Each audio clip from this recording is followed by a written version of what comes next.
ಯೋಜನೆಯ ಮೂಲ ಪ್ರಸ್ತಾವನೆ ಎಂದರೆ ಬಯಲುಸೀಮೆಯ ಜಿಲ್ಲೆಗಳಾದಂತಹ ಬೆಂಗಳೂರು ಗ್ರಾಮಾಂತರ, ಚಿಕ್ಕಬಳ್ಳಾಪುರ, ಕೋಲಾರ ಜಿಲ್ಲೆಗಳಿಗೆ ಕುಡಿಯುವ ನೀರಿನ ಉದ್ದೇಶದಿಂದ ಈ ಯೋಜನೆಯನ್ನು ಜಾರಿಗೆ ತರಲಾಗುತ್ತದೆ.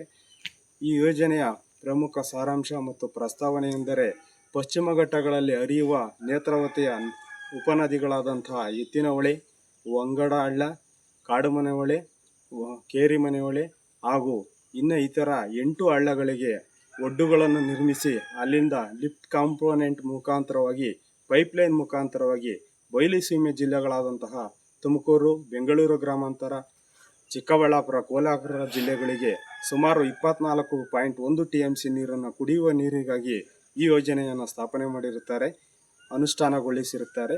ಈ ಯೋಜನೆಯನ್ನು 3 ಹಂತಗಳಾಗಿ ವಿಂಗಡಣೆ ಮಾಡಲಾಗಿರುತ್ತದೆ. ಒಂದನಾಗಿ 8 ಲಿಫ್ಟ್ ಕಾಂಪೋನೆಂಟ್ಗಳನ್ನು ನಿರ್ಮಿಸುವುದು ಮತ್ತು 3 ಪಂಪ್ ಹೌಸ್ಗಳನ್ನು ನಿರ್ಮಿಸುವುದು ಮೊದಲನೇ ಹಂತವಾಗಿರುತ್ತದೆ.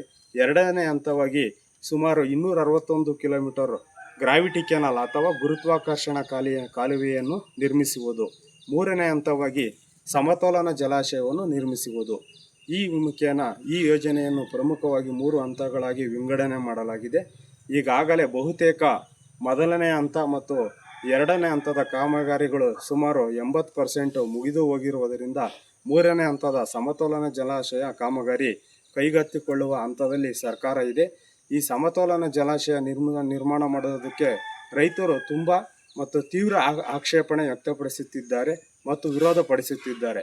ಸಮತೋಲನ ಜಲಾಶಯ ಎಂದರೆ ಮೊದಲನೆಯದಾಗಿ ಬಯಲುಸೀಮೆಗೆ ಅಂದರೆ ಕುಡಿಯುವ ನೀರಿನ ಯೋಜನೆಗಾಗಿ ಸುಮಾರು ಪಶ್ಚಿಮ ಘಟ್ಟಗಳಲ್ಲಿ ಜೂನಿಂದ ನವೆಂಬರ್ವರೆಗೂ ಸಿಗ್ತಕ್ಕಂತಹ ಮಳೆ ನೀರನ್ನು ಸಂಗ್ರಹಿಸಿ ಒಂದು ನಿರ್ದಿಷ್ಟ ಜಾಗದಲ್ಲಿ ಅವುಗಳನ್ನು ಸಂಗ್ರಹಿಸಿ ಮತ್ತು ಒಂದು ಮಾರ್ಚ್, ಏಪ್ರಿಲ್, ಮೇ ಬೇಸಿಗೆಯ ಅವಧಿಯಲ್ಲಿ ನೀರನ್ನು ಯೂಸ್ ಮಾಡ್ಬೋದು ಅಥವಾ ಪೈಪ್ಲೈನ್ ಮುಖಾಂತರ ಸಾಗಿಸಬಹುದು.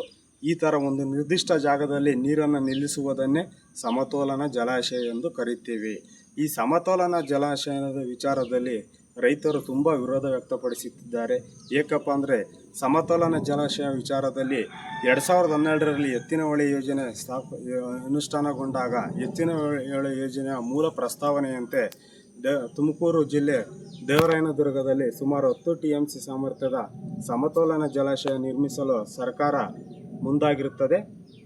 ಅಂದರೆ ಅಲ್ಲಿ ಸಮಸ್ಯೆಗಳ ಕಾರಣ ಅಂದರೆ ಸುಮಾರು 546 ಹೆಕ್ಟರ್ ಅರಣ್ಯ ಪ್ರದೇಶ ಹಾಗೂ ಸುಪ್ರಸಿದ್ಧ ಪ್ರವಾಸಿ ಸ್ಥಳ ಮತ್ತು ಪ್ರಮುಖ ರಸ್ತೆಗಳು ಮುಳುಗಡೆಯಾಗುತ್ತವೆ ಎಂಬ ಭೀತಿಯಿಂದ 2014ರಲ್ಲಿ ಮತ್ತೆ ಸರ್ಕಾರ ಮತ್ತೊಂದು DPR ರಚಿಸಿ ಕೊರಟಗೆರೆ ತಾಲೂಕು ಬೈರಗುಂಡ್ಲು ಬಳಿ 5.25 TMC ಸಾಮರ್ಥ್ಯದ ಸಮತೋಲನ ಜಲಾಶಯವನ್ನು ನಿರ್ಮಿಸಲು ಮುಂದಾಗಿರುತ್ತದೆ. ಈ ಸಮತೋಲನ ಜಲಾಶಯವು ಸುಮಾರು ಕೊರಟಗೆರೆ ತಾಲೂಕಿನ 5 ಹಳ್ಳಿಗಳು ಮತ್ತು ದೊಡ್ಡಬಳ್ಳಾಪುರ ತಾಲೂಕಿನ 2 ಹಳ್ಳಿಗಳು ಮುಳುಗಡೆಯಾಗುವ ಭೀತಿಯಲ್ಲಿರುತ್ತವೆ ಮತ್ತು ಭಾಗಶಃ ಮುಳುಗಡೆಯಾಗುವ ಗ್ರಾಮಗಳು 10 ಗ್ರಾಮಗಳಿರುತ್ತವೆ. ಹಾಗೂ ಈ ಒಂದು ಜಲಾನಯನ ಪ್ರದೇಶದಲ್ಲಿ ಸುಮಾರು ರೈತರುಗಳು ಸ್ವಾವಲಂಬಿಯಾಗಿ ಹಾಗೂ ವ್ಯವಸಾಯವನ್ನು ನಂಬಿರುವುದರಿಂದ ಹಾಗೂ ದೊಡ್ಡಬಳ್ಳಾಪುರ ತಾಲೂಕಿನ ಗಡಿ ಗ್ರಾಮಗಳಾದಂಥ ಲೆಕ್ಕೇನಹಳ್ಳಿ ಮತ್ತು ಗರಡಗಲ್ಲು ಹಾಗೂ ಕೊರಟಗೆರೆ ತಾಲೂಕಿನ ಗ್ರಾಮಗಳ SR ವ್ಯಾಲ್ಯೂ ಒಂದೇ ರೀತಿಯಾಗಿ ಇರುವುದಿಲ್ಲ. ಹಾಗೂ ರೈತರು ಏಕರೂಪದ ಪರಿಹಾರ ಮತ್ತು ರೈತರ ತೀವ್ರ ವಿರೋಧದ ನಡುವೆ ಜಲಾಶಯವನ್ನು ಮತ್ತೆ 2018ರಲ್ಲಿ ಮತ್ತೊಂದು DPR ರಚಿಸಿ ಸರ್ಕಾರ ಲೆಕ್ಕೇನಹಳ್ಳಿ ಎತ್ತಿನಹೊಳೆ ಜಲಾಶಯ ಎಂದು ಮತ್ತೊಂದು ಮರುನಾಮಕರಣ ಮಾಡಿ ಬೆಂಗಳೂರು ಗ್ರಾಮಾಂತರ ಜಿಲ್ಲೆ ದೊಡ್ಡಬಳ್ಳಾಪುರ ತಾಲೂಕು ಲೆಕ್ಕೇನಹಳ್ಳಿಯಲ್ಲಿ 2 TMC ಸಾಮರ್ಥ್ಯದ ಸಮತೋಲನ ಜಲಾಶಯ ರಚಿಸಲು DPR ರಚನೆ ಮಾಡುತ್ತದೆ. ನಂತರ 2023 ಜನವರಿಯಲ್ಲಿ ಈ DPR ಅನ್ನು ಸರ್ಕಾರ ಅನುಮೋದನೆ ಮಾಡುತ್ತದೆ. ಈ ಒಂದು ಸಮತೋಲನ ಜಲಾಶಯ ಸಂಪೂರ್ಣ ಅವೈಜ್ಞಾನಿಕವಾಗಿರುತ್ತದೆ. ಯಾಕಪ್ಪ ಅಂತಂದರೆ ಈ ಜಲಾಶಯವನ್ನು ನಿರ್ಮಾಣ ಮಾಡಲು ಸರ್ಕಾರ ಮುಂದಾದಾಗ ರೈತರ ಅಭಿಪ್ರಾಯವನ್ನು ಸರ್ಕಾರ ಕೇಳುವುದಿಲ್ಲ ಹಾಗೂ ಏಕಪಕ್ಷೀಯ ನಿರ್ಧಾರಗಳನ್ನು ಸರ್ಕಾರ ಕೈಗೊಳ್ಳುತ್ತದೆ. ರೈತರ ಜೊತೆ ಕೂತು ಮಾತನಾಡುವುದಿಲ್ಲ. ರೈತರ ಜೊತೆ ಯೋಜನಾಧಿಕಾರಿಗಳು ಸರ್ಕಾರ ಯಾವುದೇ ರೀತಿಯ ಸಭೆಗಳನ್ನು ನಡೆಸಿರುವುದಿಲ್ಲ ಮತ್ತು ಈ ಜಾಗದಲ್ಲಿ ಎಲ್ಲ ರೈತರು ಕೂಡ ವ್ಯವಸಾಯವನ್ನೇ ನಂಬಿ ಬದುಕ್ತಿದ್ದಾರೆ. ರೈತರೆಲ್ಲರೂ ಕೂಡ ಸಂಪೂರ್ಣ ವ್ಯವಸಾಯವನ್ನು ನಂಬಿ ಬೇರೆ ಕಸುಬುಗಳಲ್ಲಿ ಯಾವ ರೈತರು ಕೂಡ ಇನ್ವಾಲ್ವ್ಮೆಂಟ್ ಇರುವುದಿಲ್ಲ. ಎಲ್ಲ ರೈತರು ಕೂಡ ಸಂಪೂರ್ಣ ವ್ಯವಸಾಯವನ್ನೇ ನಂಬಿ ಬದುಕ್ತಿದ್ದಾರೆ. ಈ ಒಂದು ಜಲಾನಯನ ಪ್ರದೇಶದಲ್ಲಿ ಎಲ್ಲ ಭೂಮಿ ಕೂಡ ಸಂಪೂರ್ಣ ಫಲವತ್ತಾಗಿರ್ತಕ್ಕಂಥ ಭೂಮಿಯಾಗಿರ್ತದೆ. ಈ ಭೂಮಿಯು ಈ ಭೂಮಿಯಲ್ಲಿ ರೈತರು ಅಡಿಕೆ, ತೆಂಗು, ಮಾವು, ಬಾಳೆ ಮತ್ತು ತರಕಾರಿ ಬೆಳೆಗಳು ಹಾಗೂ ಪಶುಸಂಗೋಪನೆ, ಹೈನುಗಾರಿಕೆ ಮುಂತಾದ ವ್ಯವಸಾಯೇತರ ಬೆಳೆಗಳನ್ನು ಬೆಳೆಯುತ್ತಾ ರೈತರು ಸಂಪೂರ್ಣ ಸ್ವಾವಲಂಬಿಯಾಗಿ ಬದುಕುತ್ತಿದ್ದಾರೆ. ಮತ್ತು ಈ ಒಂದು ಜಲಾನಯನ ಪ್ರದೇಶದಲ್ಲಿ ಎಲ್ಲ ರೈತರು ಕೂಡ ಸಣ್ಣ ಮತ್ತು ಅತಿ ಸಣ್ಣ ರೈತರು ಆಗಿ ಬದುಕುತ್ತಿದ್ದಾರೆ. ಎಲ್ಲರೂ ಕೂಡ ಕನಿಷ್ಠ 1 ಎಕರೆಯಿಂದ ಹಿಡಿದು ಗರಿಷ್ಠ ಮಿನಿಮಮ್ 5ರಿಂದ 6 ಎಕರೆ ಇರ್ತಕ್ಕಂಥ ರೈತರು ಮಾತ್ರ ಈ ಜಾಗದಲ್ಲಿ ಇರ್ತಕ್ಕಂಥದ್ದು. ಹಾಗೂ ಇಡೀ ಬೆಂಗಳೂರು ಗ್ರಾಮಾಂತರ ಜಿಲ್ಲೆಯಲ್ಲಿ ಅತಿ ಹೆಚ್ಚು ವ್ಯವಸಾಯೇತರ ಜಮೀನುಗಳನ್ನು ಹೊಂದಿದ್ದು, ಇರುವಷ್ಟು ಕೃಷಿ ಭೂಮಿಯನ್ನು ವ್ಯವಸಾಯವಾಗಿ ಪರಿಗಣಿಸಿ ಇರುವಷ್ಟು ಕೃಷಿ ಭೂಮಿಯನ್ನು ವ್ಯವಸಾಯವಾಗಿ ಬಳಸುತ್ತಿರ್ತಕ್ಕಂತಹ ಏಕೈಕ ಹೋಬಳಿ ಅಂದರೆ ಇಡೀ ಬೆಂಗಳೂರು ಗ್ರಾಮಾಂತರ ಜಿಲ್ಲೆಯಲ್ಲಿ ಅದು ಸಾಸ್ಲು ಹೋಬಳಿ ಮಾತ್ರ ಅಂತಂತ ಹೇಳಕ್ಕೆ ಇಷ್ಟಪಡ್ತೀನಿ. ಹಾಗೂ ಈ ಒಂದು ಸಾಸಲು ಹೋಬಳಿಯ ಈ ಲೆಕ್ಕೇನಹಳ್ಳಿ ಗ್ರಾಮದ ರೈತರು ಎಲ್ಲ ಸಂಪೂರ್ಣ ಸ್ವಾವಲಂಬಿಗಳಾಗಿದ್ದು, ಮತ್ತು ಈ ಒಂದು ಸಮತೋಲನ ಜಲಾಶಯ ನಿರ್ಮಾಣ ಮಾಡೋದಕ್ಕೆ ಸರ್ಕಾರ ಪ್ರಮುಖವಾಗಿ 2013ರ ಭೂಸ್ವಾಧೀನ ಪುನರ್ವಸತಿ ಪುನರ್ನಿರ್ಮಾಣ ಹಕ್ಕು ಕಾಯ್ದೆ ಪ್ರಕಾರ ಯಾವುದೇ ರೈತರ ಭೂಮಿಯನ್ನು ಸರ್ಕಾರ ವಶಪಡಿಸಿಕೊಳ್ಳಬೇಕಾದರೆ ಸಾಮಾಜಿಕ ಪರಿಣಾಮ ನಿರ್ಧರಣಾ ಅಧ್ಯಯನವನ್ನು ಪ್ರಥಮವಾಗಿ ಮಾಡಲೇಬೇಕು. ಆದರೆ ಈ ಸರ್ಕಾರ ಸಾಮಾಜಿಕ ಪರಿಣಾಮ ನಿರ್ಧರಣಾ ಅಧ್ಯಯನ ಮಾಡದೆ ಸಾಮಾಜಿಕ ವಿನಾಯಿತಿಯನ್ನು ಪಡೆದಿದೆ. ಸಾಮಾಜಿಕ ಪರಿಣಾಮ ನಿರ್ಧರಣಾ ಅಧ್ಯಯನದಿಂದ ಈ ಸರ್ಕಾರ ವಿನಾಯಿತಿ ಪಡೆದಿದೆ. ಇದು ಅಕ್ಷಮ್ಯ ಅಪರಾಧ. ರೈತರ ಈ ಒಂದು ನಿರ್ಧಾರ ರೈತರ ಇಲ್ಲಿನ ಈ ಭಾಗದ ರೈತರ ಮರಣ ಶಾಸನವನ್ನೇ ಬರೆದಂತಾಗಿರುತ್ತದೆ. ದಯಮಾಡಿ ಇದು ಕೂಡ ಈ ಒಂದು ಅವೈಜ್ಞಾನಿಕತೆ ಅಂತ ಹೇಳಕ್ಕೆ ಇಷ್ಟಪಡ್ತೀನಿ. ನಂತರ ಟೆರಾಫಾರಂ ಮತ್ತು MSTP ಘಟಕಗಳು ಜಲಾನಯನ ನಿರ್ಮಾಣ ಮಾಡುವ ಪ್ರದೇಶದ ಕೂಗಳತೆ ದೂರದಲ್ಲಿ ಇವು ಕೂಡ ಇವೆ. ಮಳೆಗಾಲದಲ್ಲಿ ಮಳೆ ಬಿದ್ದಂಥ ಸಂದರ್ಭದಲ್ಲಿ ಇದರಲ್ಲಿರ್ತಕ್ಕಂಥ ರುಚಿ ನೀರು ನೇರವಾಗಿ ಜಲಾಶಯಕ್ಕೆ ಸೇರುವುದರಿಂದ ಕುಡಿಯುವ ನೀರು ಸಂಪೂರ್ಣವಾಗಿ ಕಲುಷಿತಗೊಳ್ಳುತ್ತದೆ. ಇದರಿಂದ ಜಲಾಶಯ ಮಾಡುವುದರಿಂದ ವ್ಯರ್ಥವಾಗುತ್ತದೆ.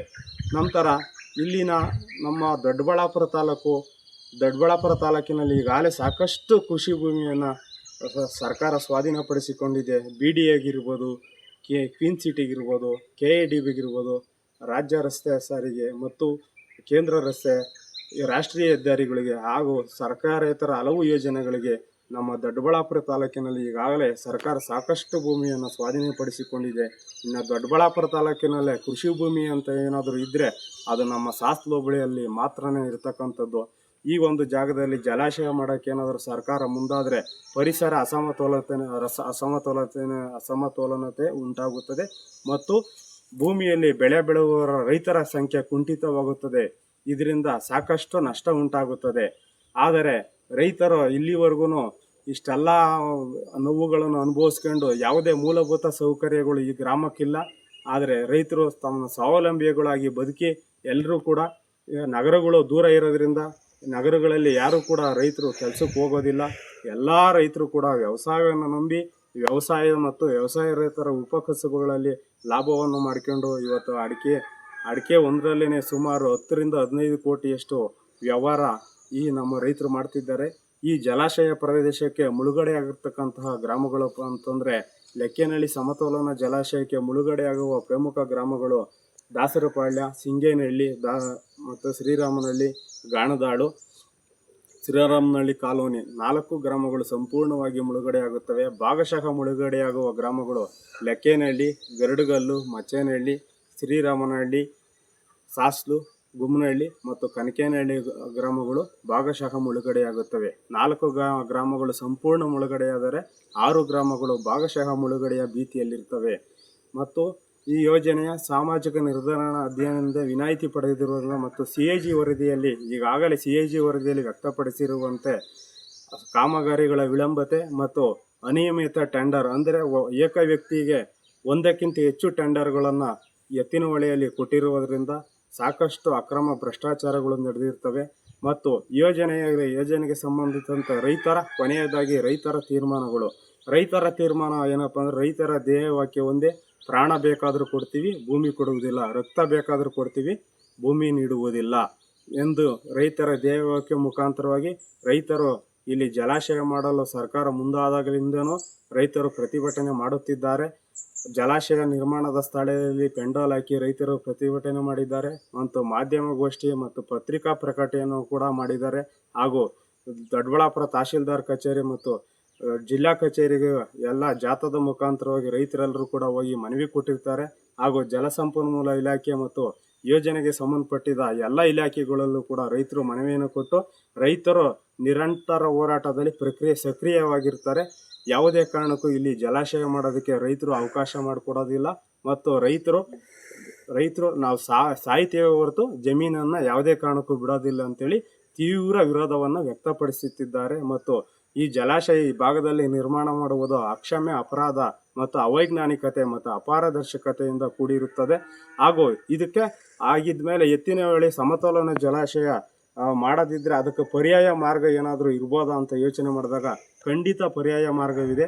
ಎತ್ತಿನಹೊಳೆ ಸಮತೋಲನ ಜಲಾಶಯದ ಬದಲಾಗಿ ಪಕ್ಕದಲ್ಲೇ ಇರತಕ್ಕಂಥ ಮಾವತೂರು ಕೆರೆ, ಇದು ಮೈಸೂರು ರಾಜರ ಕಾಲದಲ್ಲಿ ನಿರ್ಮಾಣವಾದಂತಹ ಪ್ರಸಿದ್ಧ ಕೊರಟಗೆರೆ ತಾಲೂಕಿನಲ್ಲಿ ಬಹುದೊಡ್ಡ ಕೆರೆಯಲ್ಲಿ ಒಂದಾದಂತಹ ಮಾವತೂರು ಕೆರೆ, ಇದು ಸುಮಾರು 2 TMC ನೀರನ್ನು ಹಿಡಿತಕ್ಕಂಥ ಸಾಮರ್ಥ್ಯ ಹೊಂದಿದೆ.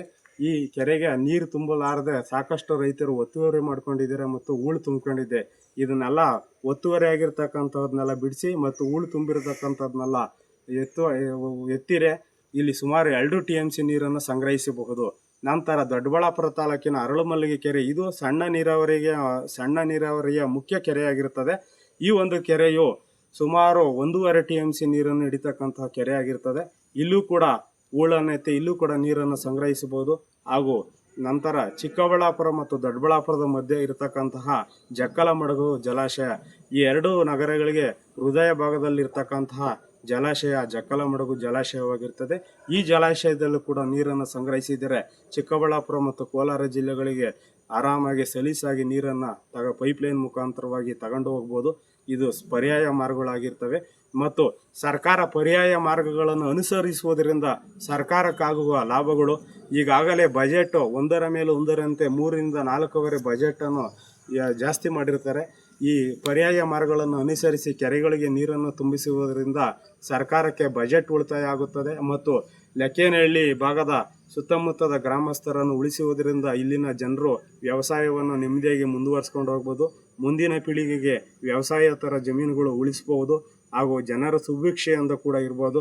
ಹಾಗೂ ಎತ್ತಿನಹೊಳೆ ಯೋಜನೆಯು ಸಂಪೂರ್ಣವಾಗಿ ರೈತರ ವಿರೋಧವಿಲ್ಲದೆ ಕಾರ್ಯೋನ್ಮುಖವಾಗಿ ಪೂರ್ಣಗೊಳ್ಳುತ್ತದೆ. ಈ ಯೋಜನೆಯಿಂದ ಪ್ರತಿಷ್ಠಿತ ಯೋಜನೆ ಆಗಿರುವುದರಿಂದ ಚಿಕ್ಕಬಳ್ಳಾಪುರ ಮತ್ತು ಕೋಲಾರ ಜನತೆಗೆ ಉತ್ತಮವಾಗಿ ನೀರು ಕೊಡಲು ಎಂಬುದು ನಮ್ಮ ಆಶಯವಾಗಿರುತ್ತದೆ. ಈ ಮಾಹಿತಿಗಳನ್ನು ಈ ವಿಡಿಯೋದಲ್ಲಿ ನಿಮ್ಮ ಮುಂದೆ ಹಂಚಿಕೊಂಡಿರುತ್ತೇನೆ. ಇಷ್ಟು ಮಾತನಾಡಲು ಅವಕಾಶ ಕೊಟ್ಟಂಥ ಇಷ್ಟು ಮಾಹಿತಿಯನ್ನು ನೀವೆಲ್ಲರೂ ತಿಳಿಯಬೇಕೆಂದು ತಮ್ಮಲ್ಲಿ ಮನವಿ ಮಾಡುತ್ತಾ 2 ಮಾತನ್ನು ಮುಗಿಸ್ತಾ ಇದ್ದೀನಿ.